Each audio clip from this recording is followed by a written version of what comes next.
네, 이번 시간은 6.5절 스무싱에 관한 이야기이고요. 스무싱은 그래프에서 추세선을 그리는 방법이라고 생각을 하시면 되겠습니다. 이 예제 데이터를 가지고 말씀을 드리면 예제 데이터는 empty-cars라는 데이터이고, 이 데이터는 몇 가지 자동차 모델들의 성능을 저장한 정보들이고, 이 데이터를 이용해서 연비와 마력 두 변수의 관계를 그래프로 한번 그려보고, 이 그래프 위에 산포도를, 추세선을 그리는 것을 실습을 해보도록 하겠습니다. 먼저 이 ggplot2 라이브러리를 읽어오고, 그리고 ggplot으로 산포도를 그려보겠습니다. 네, 이런 식으로 간단하게 산포도가 그려졌는데요. 지난 시간에 ggplot을 사용하는 방법, 기초적인 방법에 대해서 말씀을 드렸죠. 이 플러스 연산자로 레이어를 추가를 하고, 그리고 ggplot 함수 뒤에 데이터 프레임 형식의 데이터, 그리고 AES라는 거는 매핑, X축에는 mpg, mile per gallon이라는 데이터를 매핑을 하고, Y축은 그 HP, 호스파워를 매핑한다라는 뜻입니다. 그래서 이렇게 매핑한 후에 이 geom 포인트라는 이 매핑된 데이터를 포인트로 그려라 라는 명령어를 이렇게 수행을 해 준 거고요. 실제로 데이터를 한번 보면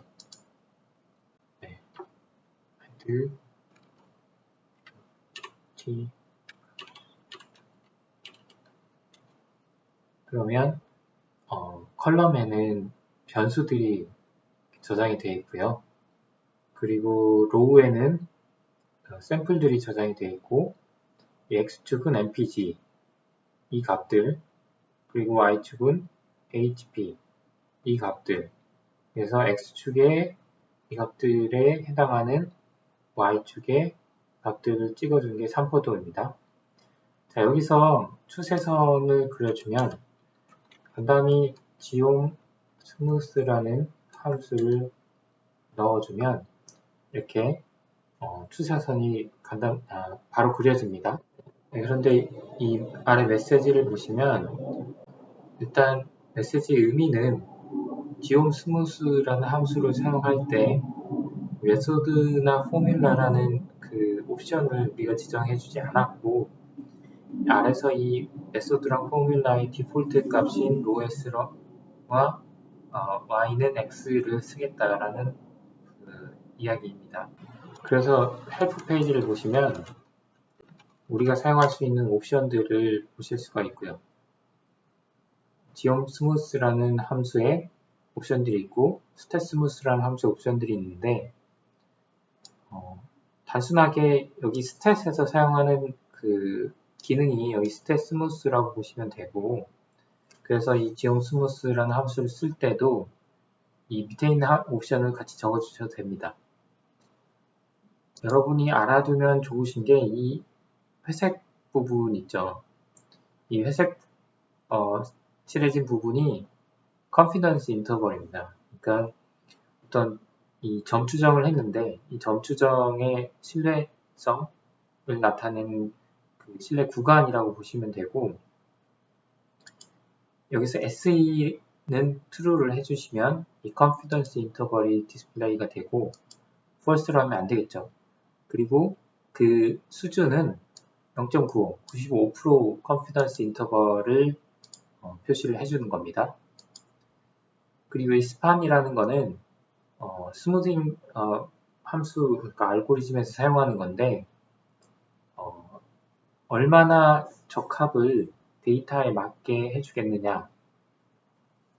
일단 한번 이 옵션을 바꿔가면서 지금은 0.75로 되어 있는데 0.2로 해서 한번 그려보시면 선분이, 추세선이 굉장히 점에 가깝게 그려져 있는 걸 아실 수가 있습니다. 이런 경우를 그 모형이 과적합이라고 하고, 이렇게 모형이 과적합될 때는 지금까지 관측한 데이터들은 굉장히 설명을 잘 해요. 잘할 수 있는데, 새로 데이터를 예측을 하거나 관측을 할 때 이 새로운 데이터에 대해서는 설명력이 굉장히 많이 떨어지는 문제점이 있어서 데이터의 과적합은 피해야 되는 상황 중에 하나이고요. 여기서는 사실 이런 모형에 대한 문제보다는 가시화 문제라서 여러분이 적절하게 이 스팬 값을 제어를 해서 조절을 해서 그 사람들이 보기에 이렇게 추세를 알 수 있는 추세선을 적당히 그리는 게 중요합니다. 이번에도 그 산포도하고 추세선을 그리는데 아까와는 조금 더 복잡한 데이터, 그러니까 그 그룹이 나누어진 데이터들에 대해서도 다른 색으로 표현을 하는 가시화 방법에 대해서 말씀을 드리겠습니다. 이제 이 경우에는 우리가 이제 데이터를 생성을 했고요. 새로운 데이터를 생성을 했는데 어떤 데이터냐면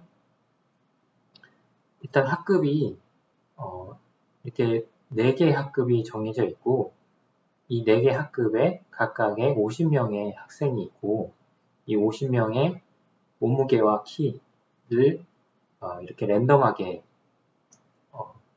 이렇게 샘플링을 해서 데이터를 생성을 했습니다. 근데 키 같은 경우에는 이 몸무게에서 어떤 값을 또 더해서 결국에는 이 키와 몸무게 두 변수가 상관성이 있도록 만들어준 거고요. 이 세 개의 변수를 이제 데이터 프레임으로 묶어서 myData라는 새로운 데이터를 생성을 한 겁니다. 보시면 일단 생성을 해서 보면 myData 안에는 3개의 변수가 있고 200개의 옵저베이션, 샘플이 있는 겁니다. 그리고 각 샘플들은 키와 몸무게, 그리고 해당하는 학급 A, B, C, D 중에 하나의 학급에 해당하게 되겠죠. 이 데이터를 가지고 앞에서 배운 것처럼 추세선을 한번 그려보겠습니다. 자, 이렇게 그려졌는데요. 일단 코드를 설명을 드리면 myData 데이터 프레임을 넣었고 이 데이터 프레임 안에 변수들을 매핑을 X축에는 몸무게, Y축은 키, 컬러라는 게 있는데 컬러는 매핑을 우리가 컬러를 다르게 하고 싶은데 어떤 데이터를 기준으로 할 거냐 클래스를 기준으로 할 거다라고 매핑을 해주는 겁니다. 그리고 이걸 가지고 이제 점을 그리고 선을 그리는 거죠. 그래서 결과를 보면 이게 사실 이렇게 그려진 게 우리가 원하는 그래프일까라는 생각이 듭니다. 왜냐하면 거의 가시화이지만 가시화 눈으로 뭔가를 확인할 수가 없죠.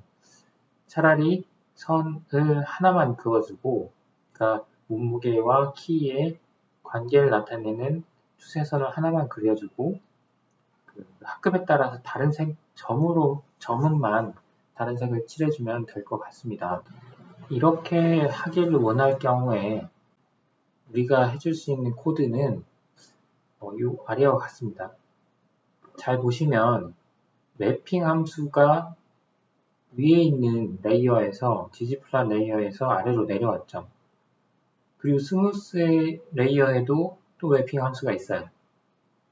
얘기를 다시 보면 데이터만 지정을 해주고 포인트 레이어에서는 그러니까 그 지운 포인트 레이어에서는 이런 식으로 데이터를 매핑해서 사용을 하고 스무스 레이어에서는 이렇게만 사용하니까 컬러 옵션이 없으니까 하나만 그려지겠죠. 그러니까 선분 하나만 그룹별로 그려지지 않고 근데 이렇게 하면 이제 실제 실행해 보시면 아마 실행이 될 텐데 이 두 개가 중복이 되죠.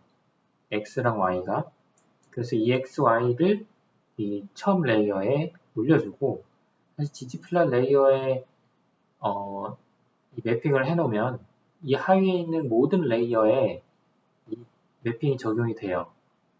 하지만 정말 따로따로 레이어마다 다른 특성으로 매핑을 하고 싶다 할 때는 레이어마다 줘야 되는데 여기처럼 X축이랑 Y축이 고정되어 있을 때는 굳이 우리가 반복해서 X, Y를 써줄 필요가 없죠. 그래서 X, Y는 여기서 써주고 포인트에서만 컬러를 사용을 하고 스무스에서는 컬러를 사용하지 않는 이 코드로 실행을 해보시면 우리가 원하는 실제로 처음부터 목적했던 그 그래프가 그려지는 것을 확인하실 수가 있습니다.